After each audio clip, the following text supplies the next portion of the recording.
ও মুসলমান, মনে রাখতে হবে হাসরের ময়দানে প্রশ্ন করা হবে যৌবনকাল সম্পর্কে।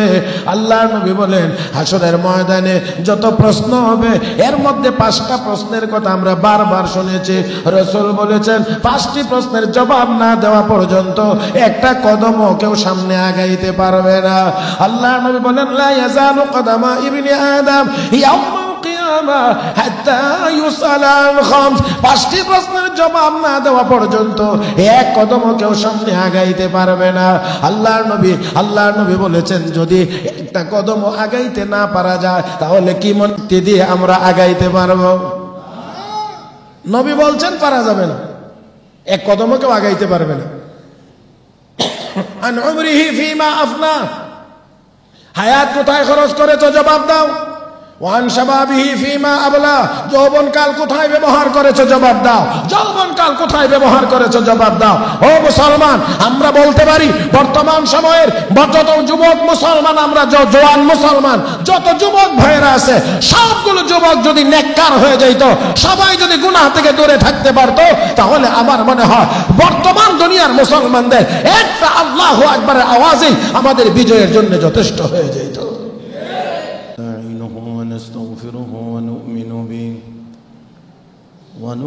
به ونتوكل عليه ونعوذ بالله من شرور أنفسنا ومن سيئات أعمالنا من يهده الله فلا مضل له ومن يضلله فلا هادي له ونشهد أن لا إله إلا الله وحده لا شريك له ونشهد أن سيدنا وسندنا وحبيبنا ومولانا محمدا عبده ورسوله صلى الله تعالى عليه وعلى آله وأصحابه وبارك وسلم تسليما كثيرا. أما بعد فأعوذ بالله من الشيطان الرجيم. بسم الله الرحمن الرحيم. وإن تعدوا نعمة الله لا تحصوها. قال رسول الله صلى الله عليه وسلم نعمتان مغبون فيهما كثير من الناس الصحة والفراغ. آمنت بالله صدق الله مولانا العظيم وبلغنا رسوله النبي الأمي الكريم ونحن على ذلك لمن الشاهدين والشاكرين والحمد لله رب العالمين. اللهم صل على محمد وعلى آل محمد كما صليت على إبراهيم وعلى آل إبراهيم إنك حميد مجيد. اللهم بارك على محمد وعلى آل محمد كما باركت على إبراهيم وعلى آل إبراهيم إنك حميد مجيد. محترم মুসল্লিয়ান کرام, আল্লাহ রাব্বুল আলামিনের দরবারে শুকরিয়া আদায় করছি যিনি আমাদেরকে দয়া করে মেহেরবানি করে পবিত্র জুমার দিনে জুমার নামাজ আদায়ের উদ্দেশ্যে মসজিদে আসার বসার তৌফিক দান করেছেন। মহব্বতের সাথে সবাই উচ্চ আওয়াজে পড়ি আলহামদুলিল্লাহ। আল্লাহ রাব্বুল আলামিনের অসংখ্য অগণিত নিয়ামতের ভিতরে আমরা ডুবে আছি। মালিকের নিয়ামতের বাহিরে গিয়ে আমাদের পক্ষে বেঁচে থাকা সম্ভব না। আল্লাহ রাব্বুল আলামিন বলেন, আমি যত নিয়ামত তোমাদেরকে দিয়েছি সেই নিয়ামতগুলো যদি গুনতে থাকো তাহলে গুনে শেষ করতে পারবে না। এত নিয়ামত যে আল্লাহ দিলেন, সে আল্লাহ তো অবশ্যই অবশ্যই অবশ্যই আমার আপনার ইবাদতের একমাত্র ব্যক্তি হলেন সেই আল্লাহ। ইবাদত হবে একমাত্র আল্লাহ। আল্লাহ রাব্বুল আলামিন কোরআনে কারীমে ঘোষণা করেছেন, দুনিয়ার মানুষ ওই রবের ইবাদত করো যেই রব তোমাদেরকে সৃষ্টি করেছেন, যেই রব তোমাদের থাকার মতো ব্যবস্থা করে দিয়েছেন। আসমানকে ছাদ বানিয়ে, জমিনকে বিছানা বানিয়ে তোমাদের থাকার ব্যবস্থা করেছেন। যেই আল্লাহ জমিন থেকে ফসল ফলাইয়া তোমাদের রিজিকের ব্যবস্থা করেছেন, ইবাদত হবে একমাত্র সেই আল্লাহ। তো আল্লাহ রাব্বুল আলামিন বলেন, আমার নিয়ামত গুণে শেষ করতে পারবে না। এর মধ্যে একটি নিয়ামত হলো সুস্থতার নিয়ামত। গত জুমায় সংক্রান্ত সামান্য কিছু কথা আপনাদের খেদমতে আলোচনা হয়েছিল।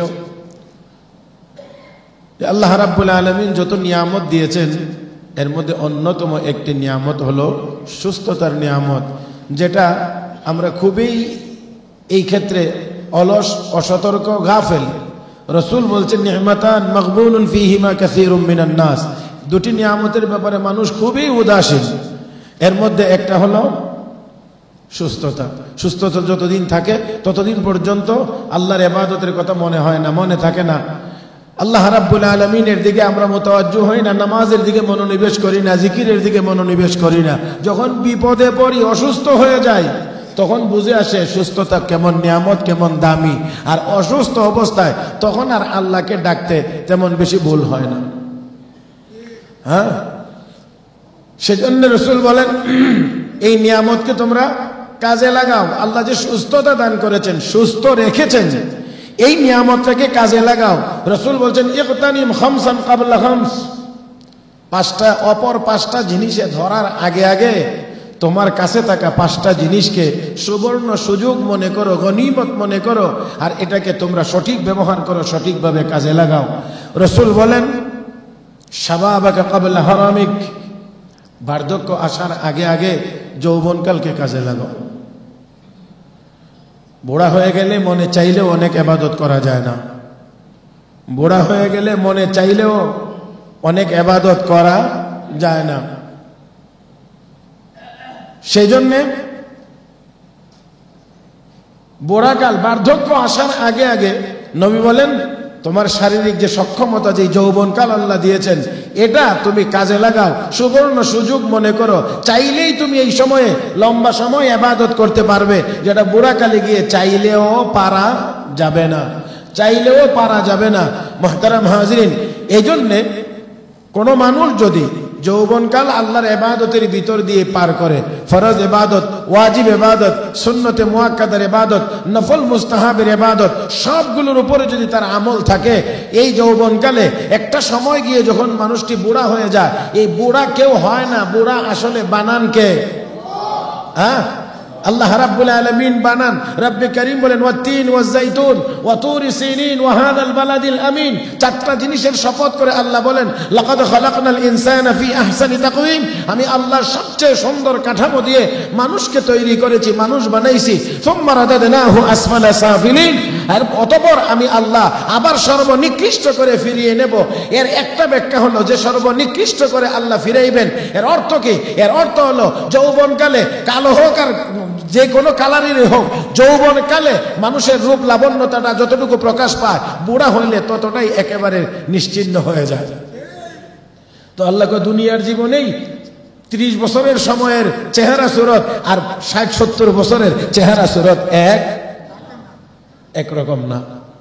কিন্তু মনে রাখতে হবে, যৌবনকাল যদি কারো ইবাদতের ভিতর দিয়ে অতিক্রম হয়, ফরজ, ওয়াজিব, সুন্নতে মুআক্কাদা, নফল, মুস্তাহাব সহ, আর ওই বুড়াকাল যেটা ক্রমান্বয়ে আস্তে আস্তে করে ধাপে ধাপে রব্বে কারীম মানুষটাকে বার্ধক্যের দিকে নিয়ে যায়, বার্ধক্যের দিকে নিয়ে যায়। ওই বুড়া যখন হয়ে যায়, চাইলেও নফল ইবাদত করতে পারে না, চাইলেও বেশি পরিমাণ লম্বা সময় বসে কোরআন তেলাওয়াত করতে পারে না, চাইলেও 10-12 রাকাত নফল নামাজ আদায় করতে পারে না। কিন্তু রব্বে কারীম বলেন, ও দুনিয়ার মানুষ, দুনিয়ার কোথাও যদি কেউ চাকরি করে তাহলে সেও তো চাকরি শেষে ঘরে বসে কিছু সুযোগ সুবিধা পায়। হ্যাঁ, চাকরি শেষে ঘরে বসেও কিছু সুযোগ সুবিধা পায়। তো আমি আল্লাহর গোলামি করবে আর কিছু সুবিধা হবে না, পাবে না, এটা হতে পারে না। আমল বন্ধ হয়ে যায়, কিন্তু রব্বে কারীম আমল লিখক, সওয়াব লিখক। ফেরেশতাদেরকে নির্দেশ দিয়ে বলেন, আমার এই বান্দা যৌবনকালে যেই ইবাদত বন্দেগীগুলো করত, বুড়া হয়ে যাওয়ার কারণে করতে পারে না, ইবাদত বন্ধ হবে, কিন্তু তোমাদের সওয়াব লেখা বন্ধ করা যাবে না। আর একটু মহব্বতে বলেন।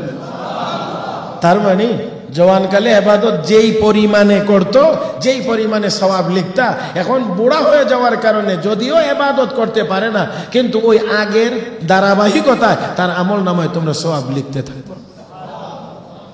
ব্যবস্থা আছে না নাই? হ্যাঁ আছে। তবে কথা হলো এই সময়টা কাজে লাগায় যাইতে হবে। হ্যাঁ, এর অর্থ এই না যে বুড়াকালে গিয়ে কেউ তওবা করলে, কেউ যদি নেক আমল করে তাহলে কবুল হবে না। তবে এখানে একটা কথা, জওয়ানকালে যদি চাকরি না করে বুড়া বয়সে গিয়ে তার পেনশন পাওয়া যায় না। হ্যাঁ, পেনশন তো পাওয়া যায় না। মুহতারাম হাজিরিন, এখানে ফাঁকে একটি কথা না বললেই নয়, সেটা হলো এই, পৃথিবীর সব ধর্মের ভিতরে আমি জানি না কতটুকু মূল্যায়নের ব্যবস্থা আছে, তবে একমাত্র ইসলাম ধর্মের ভিতরে মানুষের বয়স যত বেশি হয় তার মর্যাদা মর্তবা সব দিক থেকে তত বৃদ্ধি পায়। হ্যাঁ, যত বয়স্ক হয়, যত মুরব্বী হয়, তার মর্যাদা কমে না বাড়ে? বাড়ে। ইসলামের ভিতরে বাড়ে। মুহতারাম হাজরিন, কিন্তু লক্ষ্য করলে যদি দেখেন, আপনারা খেয়াল করে তাহলে দেখবেন অন্যান্য ধর্মের ভিতরে যত বয়স্ক হয় তত দাম কমে কমে কমে কমে কমে। মুহতারাম হাজরিন, ঘরের ভিতরে কুকুরের জায়গা হয়, ঘরের বিল্ডিং এর ভিতরে বিড়ালের জায়গা হয়, অন্যান্য পশুদের জায়গা বাড়ির ভিতরে হয়, কিন্তু বৃদ্ধা মা আর বৃদ্ধ বাবার জায়গা নিজের বাড়ির ভিতরে হয় না, বৃদ্ধাশ্রমে হয়। আর ইসলাম মা বাবার সাথে কি ব্যবহারের কথা বলে? রব্বে কারীম বলেন, وقضى ربك ألا تعبدوا إلا إياه وبالوالدين إحسانا إما يبلغن عندك الكبر أحدهما أو كلاهما فلا تقل لهما أف ولا تنهرهما وقل لهما قولا كريما واخفض لهما جناح الذل من الرحمة وقل رب ارحمهما كما ربياني صغيرا। আল্লাহ রাব্বুল আলামিন বলেন, ইবাদত হবে একমাত্র আল্লাহর, সুন্দর ব্যবহার হবে মা বাবার সাথে, সুন্দর ব্যবহার হবে মা বাবার সাথে। রব্বে কারীম বলেন, ইম্মা ইয়াবলুগান্না ইনদাকাল কিবারা আহাদুহুমা আও কিলাহুমা, তোমাদের কাছে যদি দুজন বা দুইজনের একজন বার্ধক্যে উপনীত হয়। কোন কাল? সাধারণত বুড়া কালটাই মানুষ আরেকজনের কিছুটা মুখাপেক্ষী হয়। বুড়া কালে মানুষ সাধারণত আরেকজনের কিছুটা মুখাপেক্ষী হয়। রব্বে কারীম ওই সময়টার কথা বলেন, যদি কোনো তোমার নিকটে, তোমার কাছে, তোমার জীবদ্দশায় মা বাবাকে বৃদ্ধ অবস্থায় পাও, দুইজনকে অথবা দুইজনের একজনকে, ফালা তাকুল লাহুমা উফ, এতটুকু শব্দও তাদের ক্ষেত্রে ব্যবহার করবে না। কোনো আচরণে উফ বলবে না, এতটুকু নিষেধ। ওয়ালা তানহারহুমা, তাদেরকে ধমক দিবে, বলেন না তাদেরকে ধমক। কোরআন বলে কি, আল্লাহ বলেন কি, মা বাবাকে ধমক দেওয়া যাবে না। এখন আল্লাহ মাফ করুন, আল্লাহ মাফ করুন, কারো কারো ক্ষেত্রে বিবি সাহেবকে ধমক দেওয়া যায় না, কিন্তু মা বাবাকে দেওয়া যায়। আল্লাহ আমাদের সবাইকে বুঝার এমন আমল করার, মা বাবার খেদমত করার তৌফিক দান করুন, বলি আমিন। মুহতারাম হাজিরিন, রাসূল আরবি সাল্লাল্লাহু আলাইহি ওয়াসাল্লামের হায়াতে মুবারাকা পাওয়ার পরেও নবী যেই জামানায় মদিনাতে ছিলেন, যেই সময়ে, সেই সময়টা পাওয়া সত্ত্বেও একজন মুসলমান নবীর সাক্ষাৎটা করলেই সাহাবী হিসাবে মর্যাদা পাবেন। সাহাবী হিসেবে মর্যাদা, সাহাবীর মর্যাদা অন্য কাহারও সমান না, অন্য কাউকে দিয়ে সাহাবীর মর্যাদার সাথে তুলনা করা যাবে না। মুহতারাম হাজরিন, তো নবীদের পরে সাহাবায়ে কেরামের মর্যাদার আসন, এই নবীর সাহাবী হওয়ার মর্যাদাটা লাভ করবেন শুধুমাত্র এক নজর নবীকে দেখতে পারলেই। কিন্তু সেই আল্লাহর বান্দাটি দূর থেকে নবীর কাছে চিঠি লিখলেন, আমার মা অসুস্থ, এই জন্যে আমি আপনার কাছে আসতে পারতেছি না, এখন আমার মন চাইতেছে আপনার খেদমতে হাজির হয়ে সাহাবী হওয়ার সৌভাগ্যটা অর্জন করার জন্যে, এখন আমি কি করতে পারি? রাহমাতুল লিল আলামিন বললেন, আমার কাছে আসার প্রয়োজন নাই, তুমি তোমার মায়ের খেদমত করো। হ্যাঁ, ইসলামের নবী কি বলছেন? মায়ের খেদমত করো। বুঝতে হবে মুসলমান, আন্দাজি দাওয়াত দিয়েন না। চলেন ওয়াজ মাহফিলে, চলেন তাফসির মাহফিলে, চলেন অমুক ভালো কাজে, চলেন অমুক জায়গাতে, চলেন আল্লাহর রাস্তায় বের হয়ে যায়, মা অসুস্থ, আল্লাহ দেখবে। হ্যাঁ জি, অতএব খুব খেয়াল করতে হবে যে আপনার এই দাওয়াত দেওয়াটা কোরআন সুন্নাহ মোতাবেক না কোরআন সুন্নাহ বিরোধী। রসূল বলছেন আমার খেদমতে আসা, আমার সামনে আসার প্রয়োজন নাই, আমার সাথে সাক্ষাতের প্রয়োজন নাই, তোমার মায়ের খেদমত করো, তোমার মায়ের খেদমত করো। আর এই মায়ের খেদমতের দ্বারা মর্যাদা আল্লাহ এমন বাড়াইছেন, হযরত ওমর ফারুক রাদিয়াল্লাহু তাআলা আনহু সহ হযরত আলী রাদিয়াল্লাহু তাআলা আনহুকে হযরত ওমরকে বলছেন, ওই ইয়ামানের করম থেকে যদি একজন ব্যক্তি আসে যার নাম ওয়াইস আল কারনি, যাকে আমরা ওয়াইস করনি বলি, এই ব্যক্তিটা যদি আসে, সাক্ষাৎ যদি পাও, তাহলে আমার গায়ের এই জামাটা তাকে হাদিয়া দিয়ে তোমাদের পক্ষে ওই ব্যক্তিকে দিয়ে আল্লাহর কাছে দোয়া করায়।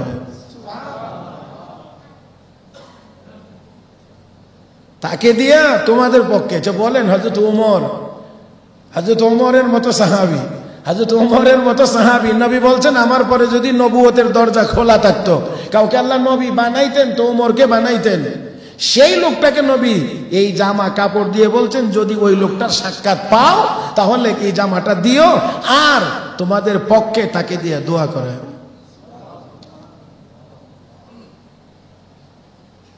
মুহতারাম হাজিরিন, তাই আসুন, একমাত্র ইসলাম যেখানে বয়স্কদের মর্যাদা নিশ্চিত করা হয়েছে। এই জন্যে আপনারা যদি লক্ষ্য করেন, খেয়াল করলে, তাহলে আপনি দেখতে পারবেন ধাপে ধাপে ধাপে ধাপে ধাপে মুরব্বীদের মর্যাদা বাড়তে থাকে। আর যাদের মধ্যে ইসলাম নাই, ঈমান নাই, আল্লাহর বিধিবিধানের কোনো তোয়াক্কা নাই, যাদের ভিতরে ঈমান নাই, রূপ লাবণ্যতা যতদিন আছে মর্যাদা ততদিন আছে, রূপ লাবণ্যতা নাই, কোনো মর্যাদাও নেই। তো যাই হোক, আসুন, আমার কথা ছিল যৌবনকালটা যদি কাজে লাগানো যায় তাহলে অবশ্যই বুড়াকালে কিছু না কিছু সুবিধা তো অবশ্যই আছে। রব্বে কারীমের পক্ষ থেকে এই পুরস্কার আছে। ইবাদত না হইলেও, নফল ইবাদত না হইলেও জীবনের শুরুতে যেই ধাঁচে যেই পরিমাণে করত, আল্লাহ রাব্বুল আলামিন সেই পরিমাণে সওয়াব তার আমলনামায় দিতেই থাকবেন। মুহতারাম হাজিরিন, বুড়া হয়ে গেলে আর কোনো কাজ যখন থাকে না, তখন এমনিতেই একটু মসজিদের দিকে যায়,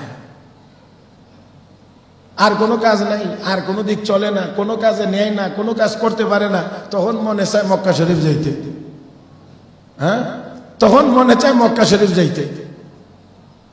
এই জন্যে কবি বড় সুন্দর করে বলছেন যে যৌবনকালে তওবা করা এটা পয়গম্বরের স্বভাব, আর বুড়াকালে গিয়ে তওবা করা এটা হলো অসুস্থ, দুর্বল, বৃদ্ধ বাঘ, উঠে দাঁড়াইতে পারে না, হামলা করবার ক্ষমতা রাখে না, দৌড়ানোর ক্ষমতা রাখে না। এমন সময়ে সুন্দর হরিণের বাচ্চা তার চোখের সামনে দিয়ে গেলেও সে আর হামলা দিয়ে করে, আক্রমণ করে, অথবা থাবা মেরে তাকে আর ধরতে পারে না, খাইতে পারে না। যে এটা যেমন ওই বুড়াকালে গিয়ে তওবা করাও অনেকের ক্ষেত্রে এমন, কারণ বাঘের সামনে হরিণের বাচ্চা পড়লে এটা নিরাপদে যাওয়ার কথা নাকি? হ্যাঁ, তো এখন চাইতে পারে কেন? হামলা করার ক্ষমতা নাই। তো এই জন্য বাঘ বুজুর্গ নেই। যাই হোক মুহতারাম হাজরিন, তাই আসুন রাসূল বলছেন যৌবনকালটাকে কাজে লাগাও। আমরা কতটুকু কাজে লাগাইতে আছি? মাশাআল্লাহ, মাফ করে দিবেন, সবার ক্ষেত্রে বলছি না, কিছু কিছু মানুষ, সবার ক্ষেত্রে না, কিছু কিছু মানুষ মোবাইল শরীফের আমল তো এখন রিক্সাতে বসে, গাড়ির ড্রাইভিং এ বসে, গাড়ির সিটে বসে, সুবহানাল্লাহ। বাসে যদি উঠেন, এখন ট্রেনে যদি উঠেন, তাহলে দেখবেন যে মাশাআল্লাহ গাড়ি যতক্ষণ চলে প্রতি সিটে সিটে এই মোবাইল শরীফের আমল চলতেছে। অথচ নিশ্চিত গাড়িতে আমরা যতক্ষণ থাকি, যানবাহনে যতক্ষণ থাকি, ততক্ষণ অবশ্যই অবশ্যই কোনো না কোনো বিপদের ঝুঁকির মধ্যেই আমরা থাকি। কন্যা, যানবাহনে যতক্ষণ থাকি ততক্ষণ পর্যন্ত আমরা কোনো না কোনো ঝুঁকির মধ্যেই থাকি। দেখেন গত জুমায় মনে হয় বিমানের একটু কথা আপনাদের খেদমতে বলছিলাম, একটু কথা, এর ভিতরে আবার আরেকটা ঘটছে গত এই এক সপ্তাহের ভিতরেই। ওই দিনেই মাশাআল্লাহ, যাকে আমরা একবার মিলাই রাখছেন, ওই দিনেই বিমান উঠছে, ওটার ভিতর দিকেই চাকা একটা খুলে পড়ে গেছে। তারপরে এই বিমান নিয়ে ঢাকা এসেছে, সব প্রস্তুতিও সম্পন্ন ছিল। যাক, তবে আমার কাছে খুব ভালো লাগছে, মানে মোবাইলের বরকতে একটু বোঝার সুযোগ হয়েছে। শেষ 3 মিনিট, আপনারা যারা মোবাইলের সাথে একটু বেশি সম্পৃক্ত, তারা মনে হয় আমার চেয়ে একটু ভালো জানার এই কথা, যে এটিসির সাথে পাইলটের ককপিটের 3 মিনিটের আলাপ আলোচনা কি হয়েছিল। বিমান ল্যান্ড করার পরেও এটিসি থেকে জানার চেষ্টা করছিল, আপনি কি শিওর করছেন যে আপনি সম্পূর্ণ নিরাপদে অবতরণ করেছেন, কোনো অসুবিধা নাই? সর্বশেষ তিনি বলছেন না, আলহামদুলিল্লাহ। পাইলট সাহেব বলছেন আলহামদুলিল্লাহ। শুনে মনটা ভরে গেছে যে আসলে এমন পাইলটই তো হওয়া দরকার। এমন পাইলটই তো হওয়া দরকার। সর্বশেষ তাকে 3 বার জিজ্ঞেস করার পরে সর্বশেষ বলছেন যে একেবারে, কি ইংরেজিতে কি বলছে, অ্যাবসলিউটলি নিরাপদ, মানে সর্বদিক থেকে নিরাপদে আমরা ল্যান্ড করতে পেরেছি, আলহামদুলিল্লাহ। তখন কন্ট্রোল টাওয়ার থেকে, এটিসি থেকেও বলছে আলহামদুলিল্লাহ। আমার মনে হয় এটাই হওয়া উচিত। এটাই হওয়া উচিত, কারণ হেফাজতের একমাত্র মালিক কে? যদি আপনি স্বাভাবিকতা দেখেন, তাহলে কোনোভাবেই এখানে বিমান নিরাপদে ল্যান্ড করতে পারার কথা ছিল না, স্বাভাবিকভাবেই। মুহতারাম হাজরিন, তো আমার আল্লাহ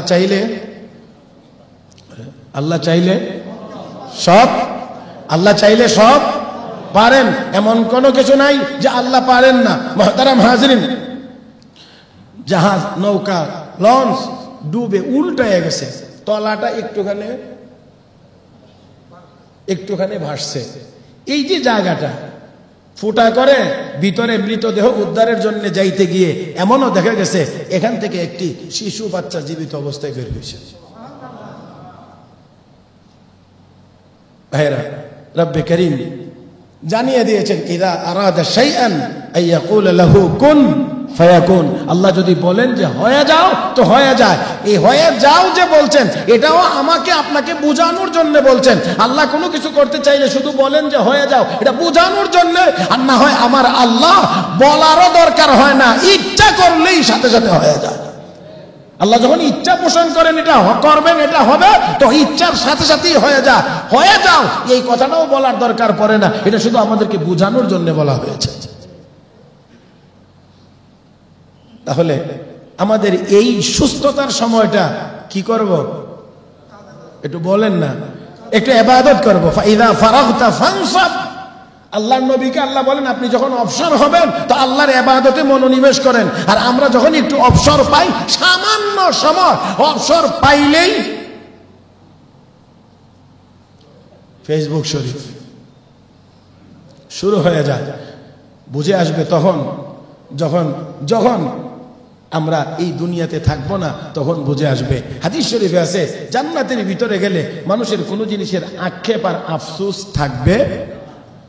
জান্নাতের ভিতরে গেলে কোনো জিনিসের আফসোস থাকবে না, কিন্তু একটা জিনিসের আফসোস আক্ষেপ থাকবে।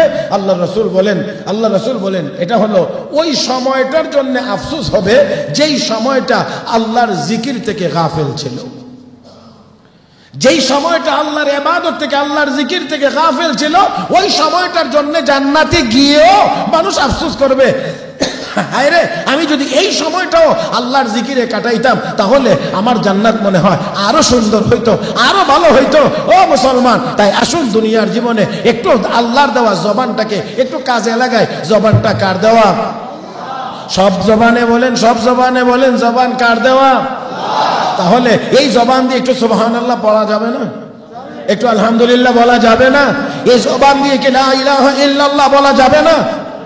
এই জবানটা দিয়ে আস্তাগফিরুল্লাহ আস্তাগফিরুল্লাহ আস্তাগফিরুল্লাহ এটা কি বলা যাবে না? এই জবানটা দিয়ে সাল্লাল্লাহু আলাইহি ওয়াসাল্লাম সাল্লাল্লাহু আলাইহি ওয়াসাল্লাম সাল্লাল্লাহু আলাইহি ওয়াসাল্লাম নবীর উপরে কি একটু দরুদ শরীফ পড়া যাবে না? আল্লাহ,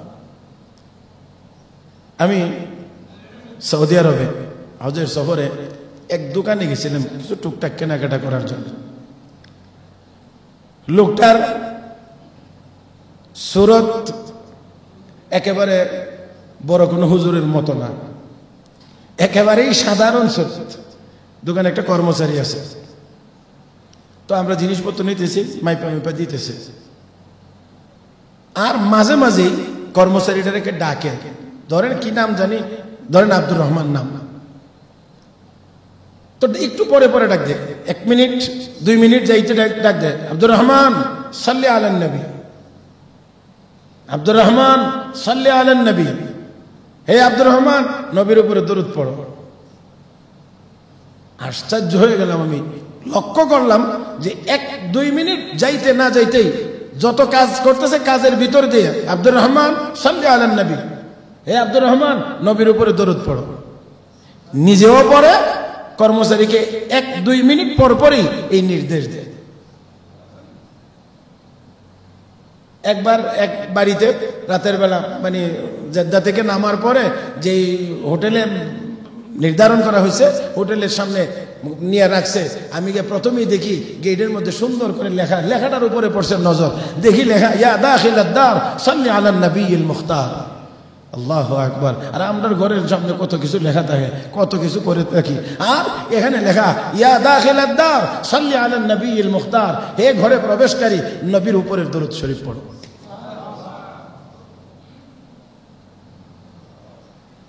ছোট ছোট জিনিসগুলি আমি একটু খেয়াল করে রাখার চেষ্টা করি।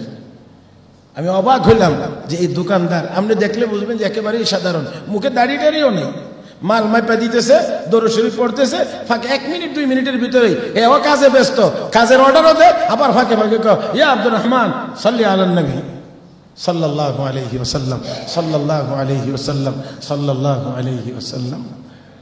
আহা, নবীর উপরে দরুদ শরীফ পড়লে নবীর লাভ না উম্মতের লাভ?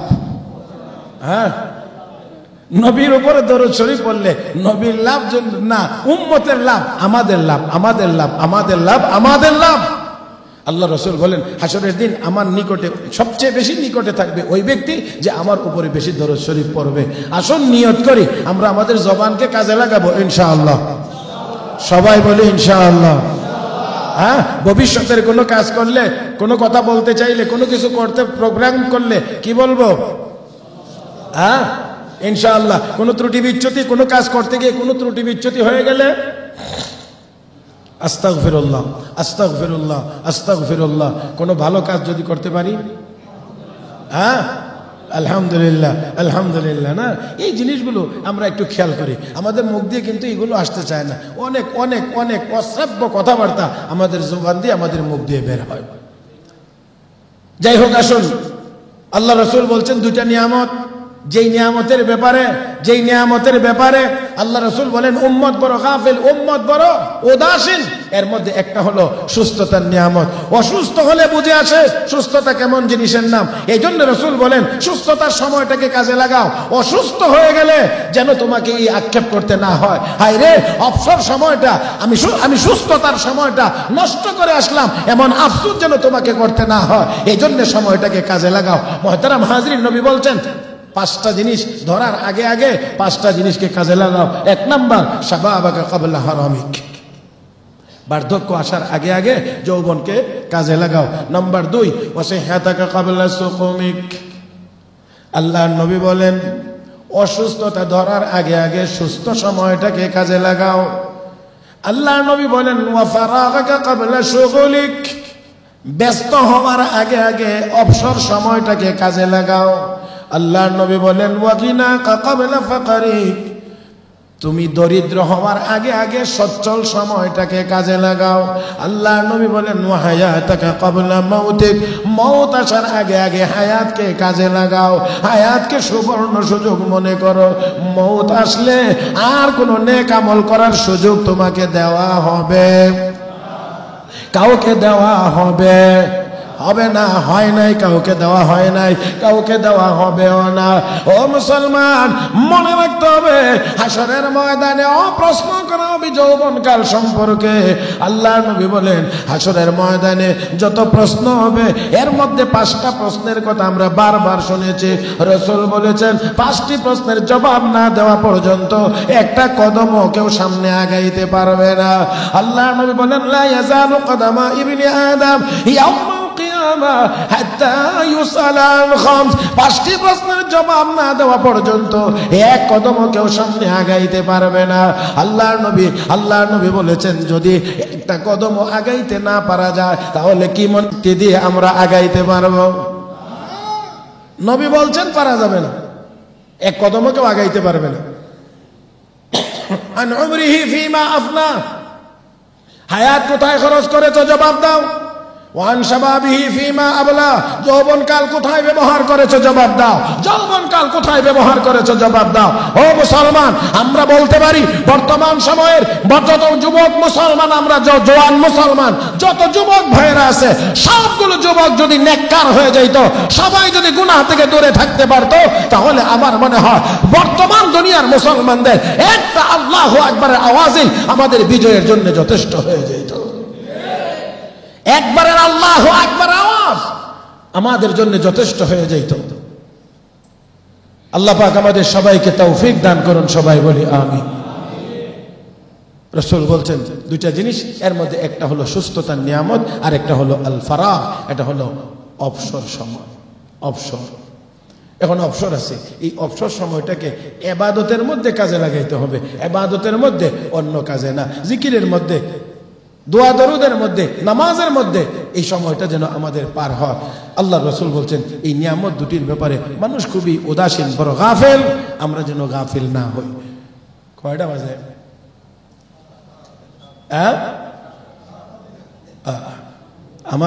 আমার সামনে যেটা আছে এটা অসুস্থ, এই জন্য আমার একটু ইয়া লাগছে। যাক, তাহলে সময় আরো একটু আছে না, আর একটু আছে। আলহামদুলিল্লাহ সুম্মা আলহামদুলিল্লাহ। মুহতারাম হাজিরিন, তাই আসুন, আল্লাহ রাব্বুল আলামিন বলেন নিয়ামত যা দিয়েছি গনে শেষ করতে পারবে না। নিয়ামত যা দিয়েছি গনে শেষ করতে পারবে না। এত নিয়ামত কে দিয়েছেন? এত নিয়ামত কে দিয়েছেন? আল্লাহ আল্লাহ আল্লাহ আল্লাহ আল্লাহ আল্লাহ।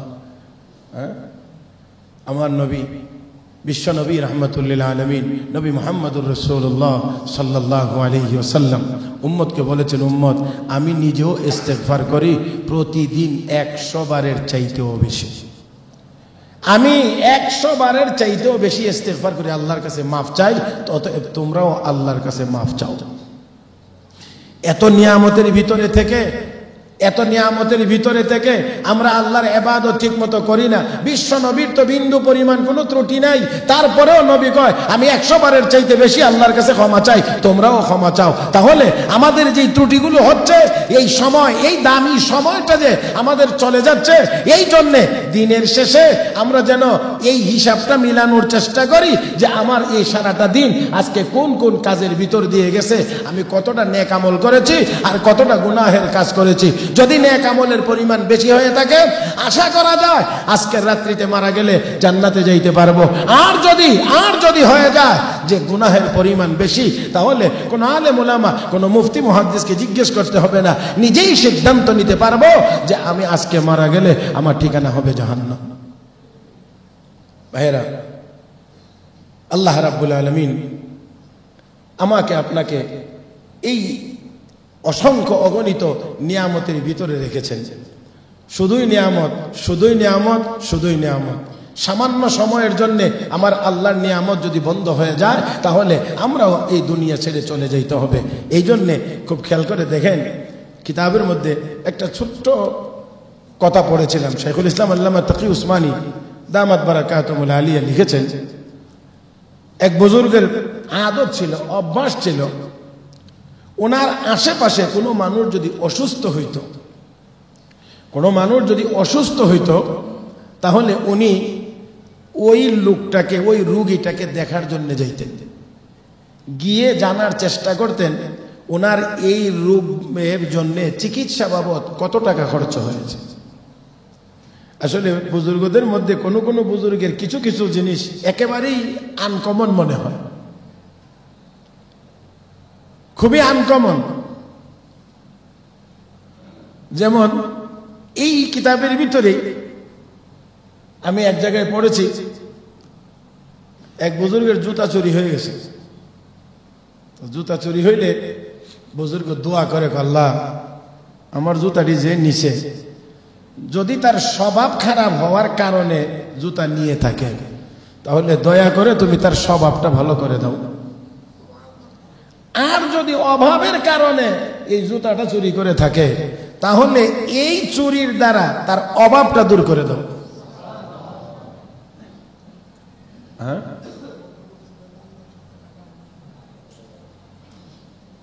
যদি স্বভাব খারাপ হওয়ার কারণে চুরি করে থাকে, স্বভাবটা ভালো করে দাও। আর যদি অভাবের কারণে করে থাকে, তাহলে অভাবটা।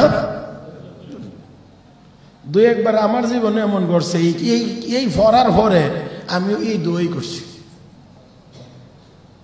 গত 2 বছর আগেও একেবারে রমজানের আগের দিন মাহফিল থেকে আসার সময়ে আল্লাহর রহমতে বুজুর্গরা গাছপালায় আটকাইছে। বুঝে না, বুজুর্গ বুঝছেন না আপনারা? গাছ রাস্তার মধ্যে ফালায় গাড়ি আটকা। এরা কি বুজুর্গ, রাত্রেও জাগে। এরা বুজুর্গ না হইলে আর হবে কে? হ্যাঁ, এত রাত্রটা একটু বৃষ্টি বৃষ্টি ছিল, মোটামুটি রাস্তা নীরব। হ্যাঁ, একেবারে সুন্দর টাইমে দাঁড়াইছে। তো টাকা পয়সা যা ছিল তাও নিছে, মোবাইলও নিছে। কেমন জানি অটোমেটিকলি আমার মুখ দিয়া এই কথা বের হয়ে গেছে, আল্লাহ যদি অভাবের কারণে করে থাকে তো এদের অভাব দূর করে দাও, আর যদি স্বভাব খারাপ হওয়ার কারণে এই কাজ করে থাকে, এদের স্বভাবটা ভালো করে দাও। খুবই আনকমন। তো ওই বুজুর্গ ওই অসুস্থ মানুষটার খবর নেওয়ার জন্য যাইতে, দেখার জন্য, রুগীর সাথে সাক্ষাৎ করা, রুগীকে দেখতে যাওয়া, এটা তো আমার নবীর সুন্নত, এটা মুসলমানের পারস্পরিক হক। তো আল্লাহর নবী এভাবে যাইতেন।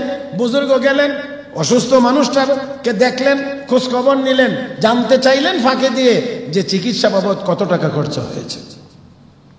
যত টাকার খবর জানতে পারতেন, তিনি এই পরিমাণ টাকা আল্লাহর রাস্তায় দান করে দিতেন আর বলতেন যে আল্লাহ তোমার দরবারে শুকরিয়া যে তুমি আমাকে অসুস্থ বানায়া বিছানায় ফেলে দিয়ে তুমি আমাকে কষ্ট দেও নাই। এই জন্যে তুমি তো চাইলে আমাকেও তার মতো অসুস্থ বানায়া বিছানায় ফেলে কষ্ট দিতে পারতা, তুমি যে দেও নাই, এই জন্যে শুকরিয়া স্বরূপ তার চিকিৎসা বাবদ যত টাকা খরচ হয়েছে সমপরিমাণ টাকা আমি তোমার রাস্তায় দান করলাম।